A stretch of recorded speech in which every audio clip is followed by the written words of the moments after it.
प्रिय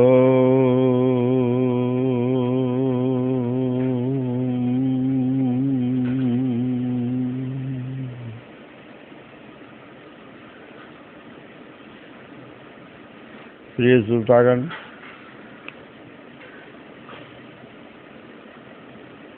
योग दर्शन शास्त्र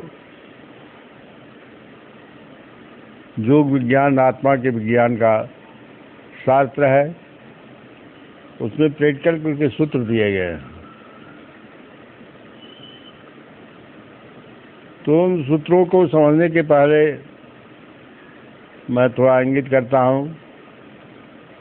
हमारा मनुष्य का जो शरीर है, इसके अंदर चक्र है, उसी को देव भी कहा गया है। देव संस्थान, जिनसे शक्तियाँ मिलती है, शक्तियाँ वो देते हैं हमको, क्या संसार को, ये पूरी सृष्टि को वो बिखेरते हैं। और यही व्यष्टि जो है, एक की बिखरी हुई शक्तियाँ जब समूह में आ जाते तो वही समष्टि का रूप ले लेती है। तो हमारे शरीर में यह तो ऐसे तो लोगों ने कहा कि 72 करोड़ नाड़ियों का जाल है मानव शरीर, लेकिन इसमें 3 नाड़ियाँ प्रमुख हैं।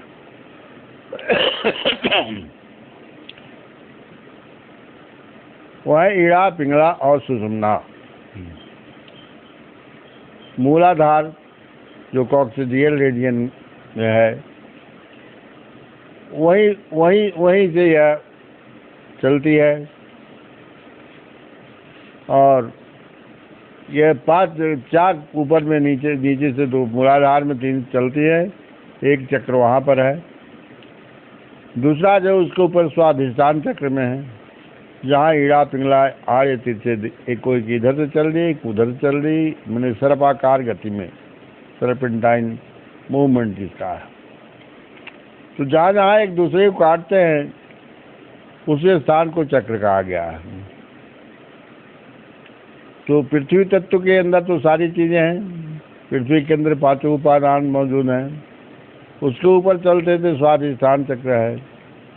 फिर नाभि के ठीक पीछे मणिपुर चक्र है। और पंजरे की हड्डी जो है, दोनों के बीच में जो गड्ढा है, वो वहाँ पर अनाहत चक्र कहा गया। उसके बाद कंठकूप के ठीक पीछे जो है विशुद्ध चक्र है। विशुद्ध चक्र से सुषुम्ना 2 भागों में बढ़ जाती है।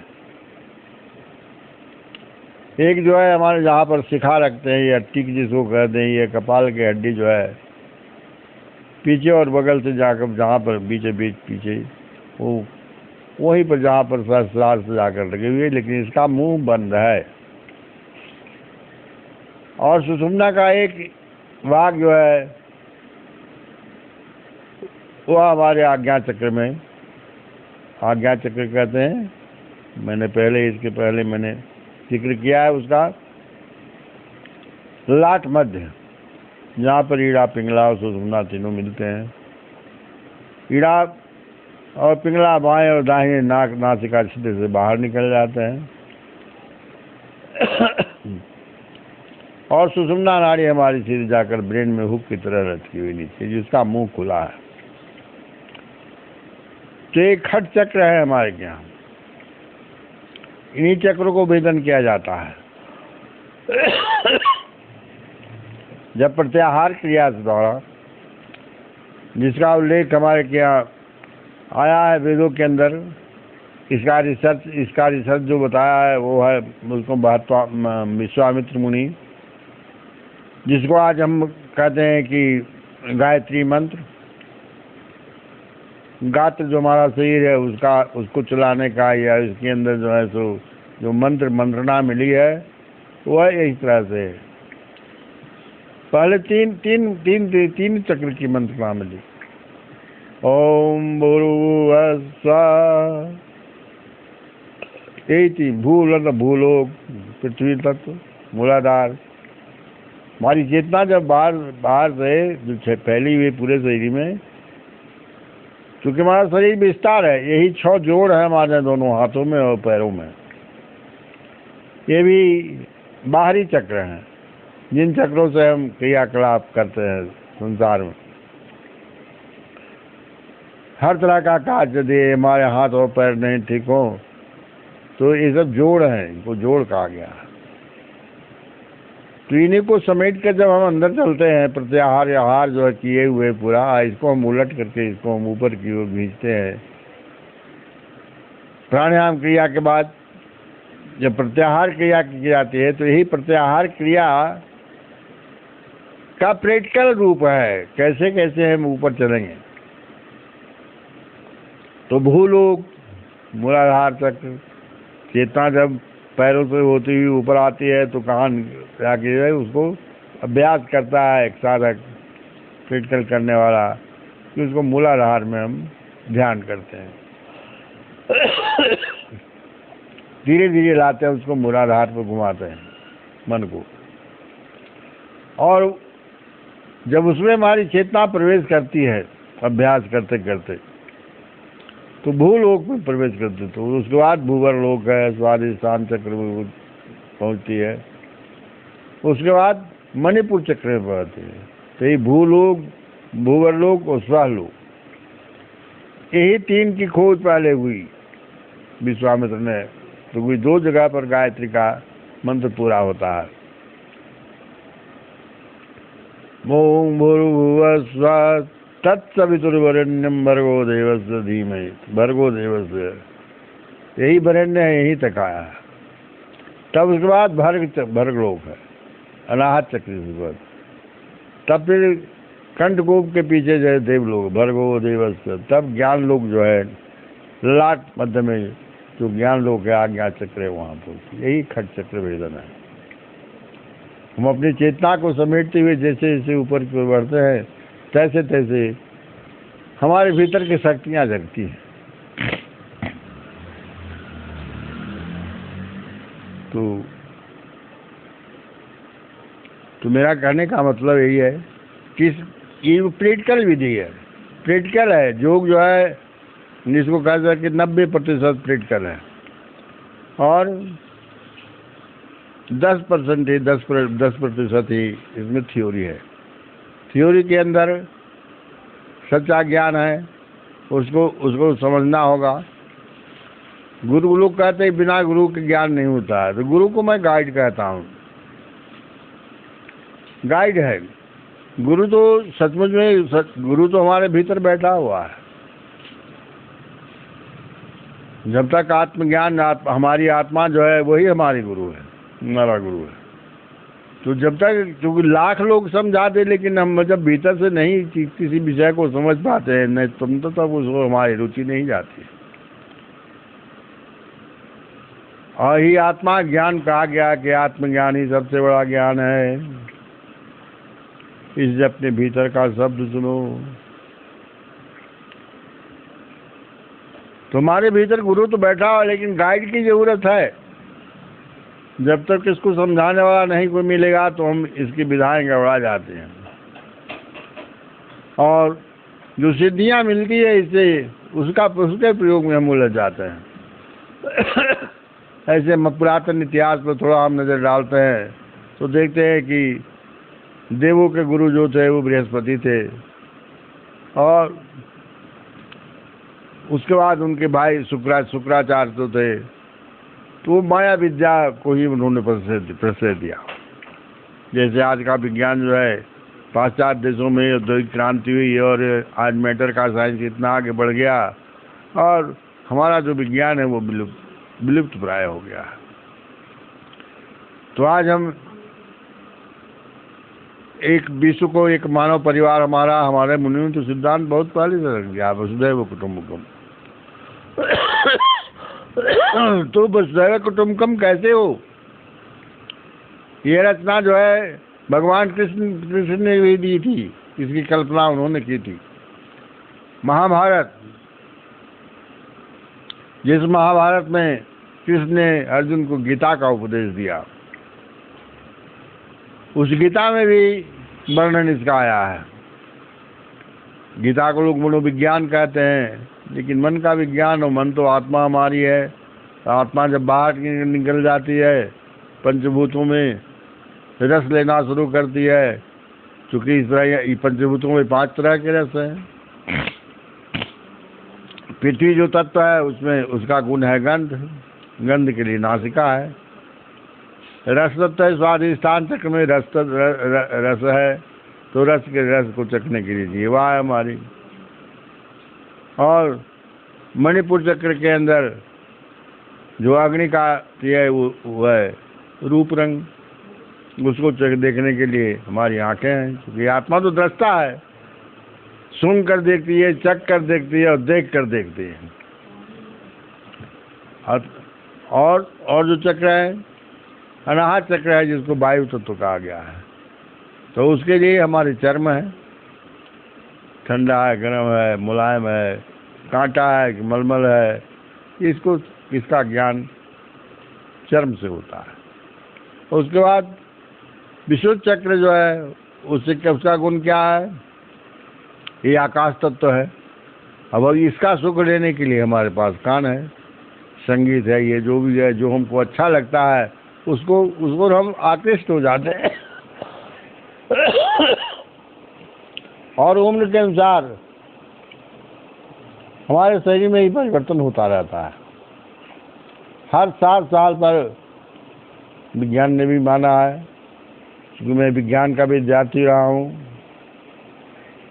विज्ञान ने भी माना है कि हर 7 साल में शरीर का टोटल सेल चेंज कर जाता है, और ये चेंज करता है 7 बार, 49 वर्ष की उम्र तक, और उसी तरह से विनाश होता है। तो 7 साल, बच्चा जब 7 साल का हो जाता है, मनुष्य जब 7 साल का हो जाता है, तो उसके सेल चेंज कर जाते हैं।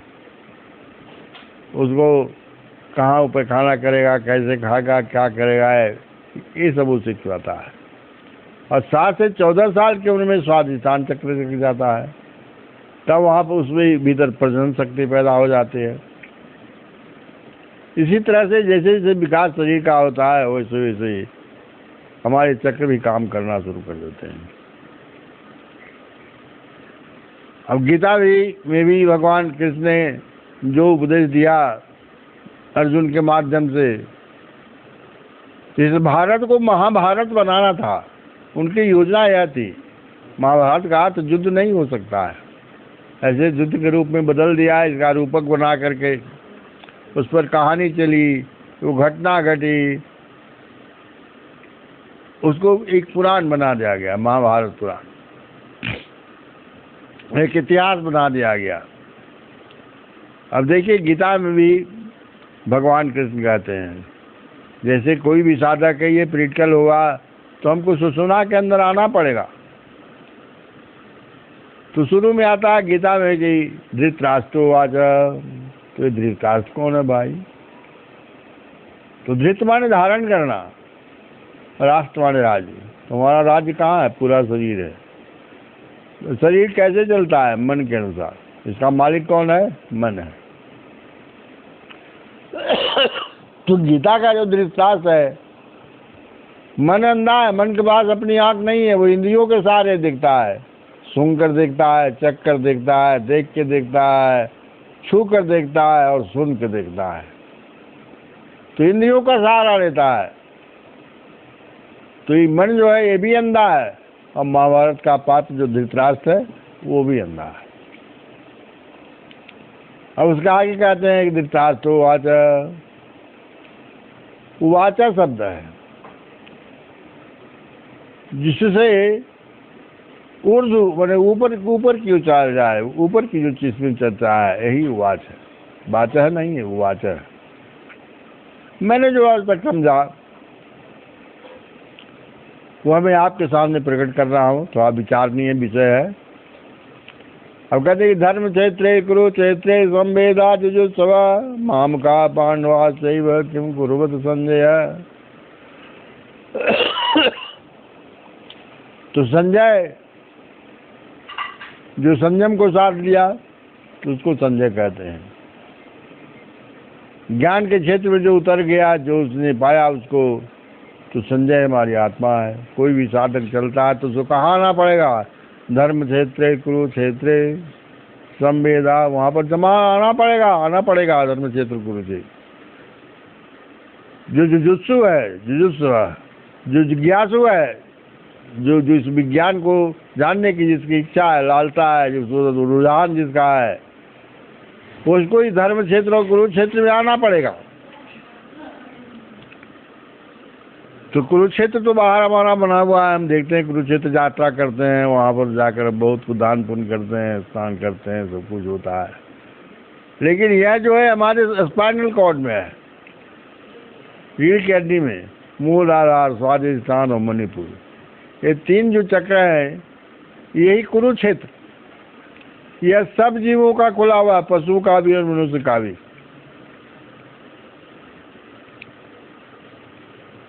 मनुष्य पशु भी जो हैं वो खाते हैं, पीते हैं, मूत्रमल त्याग करते हैं और अपने उपार्जन के लिए घूमते हैं, फिरते हैं अपनी खोज में खुराक के, और बच्चा भी अपने जैसा जीव भी पैदा करते हैं। तो जो इतने में ही रह गया, कुरुक्षेत्र में ही रह गया। लेकिन हम मनुष्य हैं, क्योंकि पशुओं की तो सुनना खुलती नहीं है, वो इसके आगे ये 3 है, काम चलाओ अपना चल रहा है, और सामान्य मनुष्य का भी यही चल रहा है। और अनाहत चक्र, विशुद्ध चक्र और आज्ञा चक्र, ये जो है धर्म क्षेत्र है। कहा गया कि ऊपर में यही पांडव है, पंडा माने होता है ज्ञान, यही बात पांडव हमारे ज्ञान। तो ज्ञान के क्षेत्र में जब आते हैं तो सबसे पहले कहाँ सबसे बड़े हैं युधिष्ठिर महाराज, धर्मराज के पुत्र हैं, ऐसा सिखाया गया या कहा गया है। तो यही आकाश तत्व है हमारा,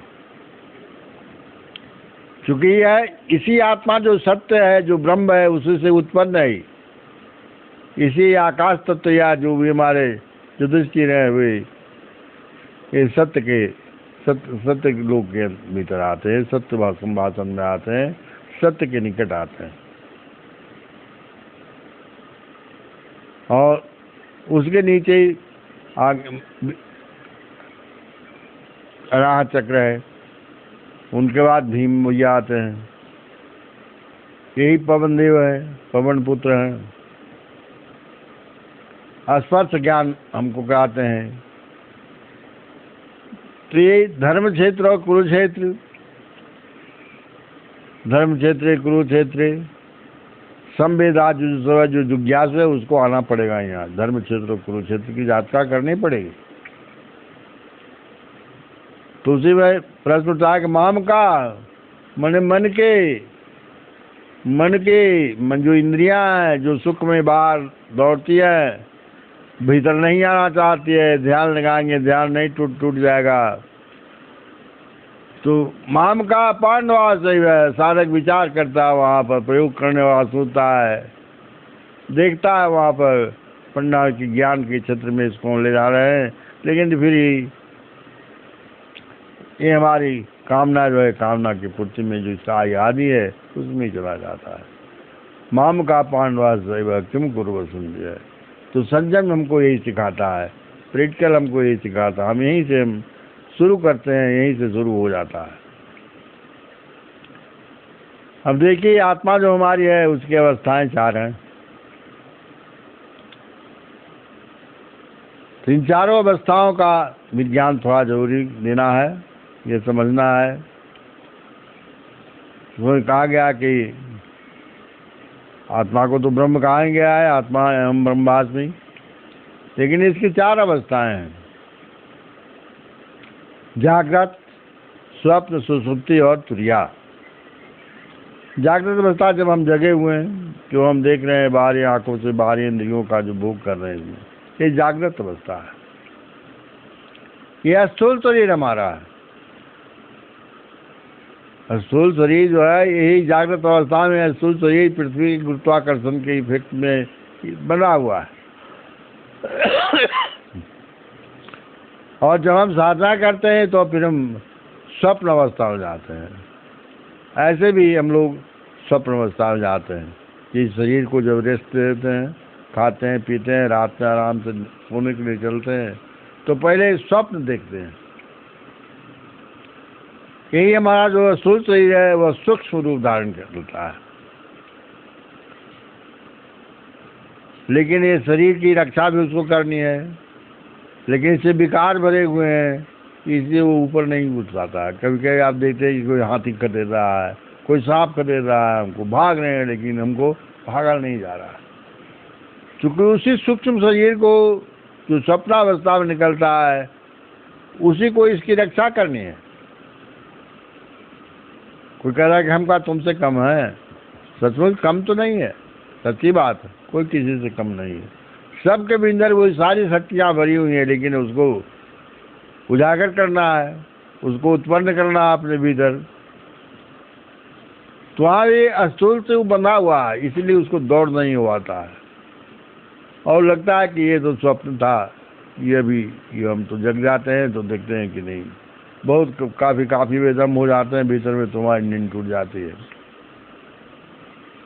डरावना स्वप्न देखते हैं, कुछ अच्छा स्वप्न भी देखते हैं, जैसा जिसका सूक्ष्म रूप होता है वैसा वो दिखता है। उसके बाद सुसुप्ति है, प्रगाढ़ निद्रा। और जिस दिन हम स्वप्न में ज़्यादा रह जाते हैं, रात्रि में अच्छी नींद नहीं आती, प्रगाढ़ निद्रा नहीं आती है, तो उस दिन हमारा शरीर पूरा चार्ज नहीं होता है, दिन भर कसमसाहट रहती है, झुकनी आती है, काम करने में मन नहीं लगता है, क्योंकि बॉडी चार्ज नहीं हुआ हमारा। और जब सुसुप्ति में जाते हैं, घोर निद्रा जिस रोज आती है इसका काल 12 से 2 रात तक माना गया है। क्या होती है तो उस अवस्था में जब हम पहुँचते हैं तो हमारा शरीर 2 घंटे में ही पूरा चार्ज होता है और पुनः हम दैनिक क्रिया में लग जाते हैं। तो ये 3 अवस्थाओं का थोड़ा थोड़ा ज्ञान और समझ तो सबको है। जागृत अवस्था समझ रहे हैं, स्वप्न अवस्था में सूक्ष्म शरीर आता है, और यही शरीर और सुषुप्ति अवस्था में कौन सा शरीर ही पता नहीं होता है। तो ये ज्ञान करना पड़ता है, ये साधना के द्वारा जाना पड़ता है। मृत्यु के बाद क्या होता है, शरीर तो पड़ा होता है, आत्मा निकल जाती है।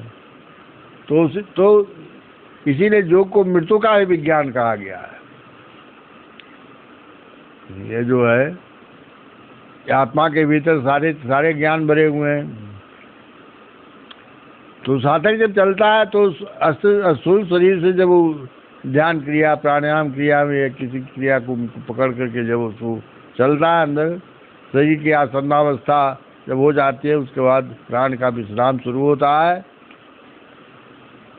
वहाँ से ये शरीर जो है जब बिल्कुल रेस्ट में आ जाता है, जैसे जैसे जितना रेस्ट में आएगा वैसे वैसे सूक्ष्म शरीर हमारा इससे बाहर निकलना शुरू करता है। शुरू और अपनी अपनी अनुभूति होती है। इन अनुभूतियों से भी थोड़ा परिचित मैं लोगों को कराना चाहता हूँ। या जो भी श्रोता हमारे हैं, कभी कभी देखते हैं कि हम ऊपर उड़े चले जा रहे हैं, लेकिन भय हो जाता है वहाँ पर ही कहाँ जा रहे हैं। उसी तरह से साधना के अंदर भी इस तरह का भय पैदा होता है और साधक फिर उठ कर बैठ जाता है। लेकिन साधना में जब दृढ़ हो जाते हैं तो ये सूक्ष्म शरीर धीरे धीरे ऊपर उठता है या इससे अलग होता है। उसको हम प्रैक्टिस करते हैं, अभ्यास करते हैं कि इसको हम पकड़े, इसको खड़ा करें। उससे भी ताकतवर जो सुसुप्ति के अंदर जो होता है, तीसरी अवस्था में आते हैं, वहाँ भी जब हम होश में जाते हैं, साधना करते करते जब होश में जाते हैं तो सूक्ष्म शरीर को देखते हैं स्वप्न में, और उससे भी अति सूक्ष्म शरीर को हम सुसुप्ति में देखते हैं। तो यह भी किसी भी ज्ञान का प्रयोग आवश्यक है। और उसी में भगवान कृष्ण ने अर्जुन को दिखाया कि देखो ये सब तो मरे हुए हैं, तुम तो निमित्त मात्र हो, जस्ट लूट लो लूटना है तो, नहीं तो तुम क्लीव का आओगे संसार के अंदर। और तब अर्जुन तैयार होता है। ये कोई भी साधक जब यहाँ पहुँचता है धीरे धीरे, तब उसको ज्ञान होता है कि नहीं, ये विद्या जो है हमारे काम के लायक है और हम इसी के लिए धरती पर आए हैं। क्योंकि मनुष्य जो है धरती पर क्या आया ही क्यों है, क्या उद्देश्य उसका आने का, जन्म लेने का क्या उद्देश्य है? होश में आना। हमारे जन्म लेने का उद्देश्य है होश में आना, और जब हम अपने यहाँ तक होश में आए उसके बाद होश में दूसरे को भी लाना। क्योंकि हमारे पास सारी सोए हुए लोग रहेंगे, तो इस वायुमंडल का निर्माण, संसार का निर्माण, भारत का निर्माण जितना करना है सही में तो हमको जगाना होगा। ऋषियों की दुनिया तो थी, उसमें इतना हो रहा है यहाँ पर जमा है कि कभी समाप्ति नहीं हुआ। यही सनातन है जो सदा से है। आज जो देख रहे हैं इस विज्ञान के विलुप्त होने से ही ये सारी विकृतियाँ आई हैं। एक विज्ञान को हमने ऊपर बढ़ा दिया, दूसरा विज्ञान जो है हमारा जो नीचे है उसको नहीं बढ़ा रहे हैं। निगेटिव आयंस ज़्यादा बढ़ गए हैं और पॉजिटिव आयंस जो है तो ये पॉजिटिविटी कहाँ है? हमारे भीतरी ब्रेन के अंदर है और निगेटिविटी बाहर है। हम हमारा कहना है कि इस विज्ञान को धीरे धीरे हम लोग करके बच्चों को अभ्यास में लाएं, सिखाएं, सत्य को गाइड को तैयार करें या जिसको शिक्षक कहते हैं उसको तैयार करें, तभी हम अपने भविष्य का निर्माण, संसार की भविष्य का निर्माण, अपने भविष्य का निर्माण साथ साथ करें। एक राष्ट्र हमारा हो जाए, पूरी दुनिया, सारी रेखाएं मिट जाएं। इसी तरह की परिकल्पना भगवान कृष्ण ने भी की थी, जो आज हमारे प्रधानमंत्री मोदी जी कर रहे हैं। ये परिकल्पना कोई नई नहीं है। मेरे भीतर भी यह विचार आया था आज बहुत दिन पहले, तब मैं इस प्रयोग में लगा, लेकिन साधन की हीनता और सांसारिक समस्याओं ने मुझे घेर रखा और यह धीरे धीरे कम हो गया। जितना होना चाहिए था वो नहीं हो पाया। चल तो एक बार हमारे एक शिक्षक मिले थे, राम नरेश मिश्रा, तो मैं विद्यार्थी था हायर सेकेंडरी विद्यालय का, तो कविता वगैरह कुछ न कुछ लिखता था तुकबंदी से। तो मिल गए हमको ट्रेन में। वो मिडिल स्कूल के हेडमास्टर हो गए, आईए करने के बाद वो प्राइवेट ही वो पीएचडी दिल्ली सब कर लिए और हाई स्कूल में आया। हाई स्कूल के बाद कॉलेज में गए, कॉलेज से यूनिवर्सिटी में गए। इतने मेधावी थे। तो हम साहब हमसे मुलाकात उनकी हो गई, तो उनको जाना था पटना और हमको उतरना था मखदूमपुर स्टेशन, गया पटना लाइन में, और स्टेशन पर ही भेंट होगी, डब्बे में भेंट हो गई। उन्होंने कहा कि हो तू तो कुछ लिखा ला, तू कुछ लिखा कि ना लिखा तो सुनावा। मैंने उनको सुनाया अपनी एक कविता। उन्होंने कहा कि तो तब तुम इसको बाहर का आने देते हो तो तुम्हारी संपत्ति नहीं है, ये तो समाज की संपत्ति है, इसको जाना चाहिए ऊपर लोगों के बीच। तब उन्होंने रेडियो स्टेशन का रास्ता बतलाया, मैंने भेजा वहाँ मैंने सुनाया। उसी कविता को सुनाकर, उसी गीत को मगही में है, चूँकि मैं मगध का निवासी हूँ, मेरा जन्म मगध में हुआ है, तो मगध भी तो अब 3 गया जिला जो पुराना था वो अब तो 4 भागों में बट गया है, गया, नवादा, जहानाबाद और औरंगाबाद। तो अभी मैं अपने घर से हट करके जो है औरंगाबाद में ही निवास कर रहा हूँ।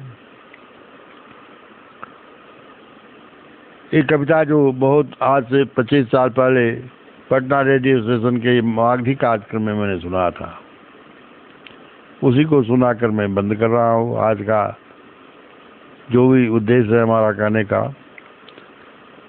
हम गीत सुनावे लिए, हम गीत सुनावे लिए, मन मीत बनावे लिए।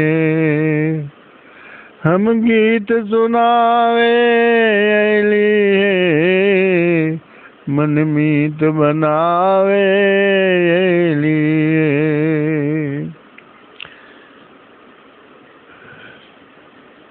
हम पागल जड़वादी से, हम पागल जड़वादी से बम्बार बचावे लिए। काल कराली के आंगन में, काल कराली के हम तो मांग सजावे लिए। संसार मिटे के पहले हम, संसार मिटे के पहले हम संसार सजावे लिए। हम गीत सुनावे लिए, हम गीत सुनावे लिए। मन मीत बनावे लिए। जिंदगी से बिछुड़ल तन में, जिंदगी से बिछुड़ल तन में हम प्राण बहावे लिए। डाल झोपड़ी के भीतर, डाल झोपड़ी के भीतर बाजार बसावे लिए। हम गीत सुनावे लिए। भोग से भागे के पहले, भोग से आगे के पहले हम जोग सिखावे लिए। हम गीत सुनावे लिए। जय जी।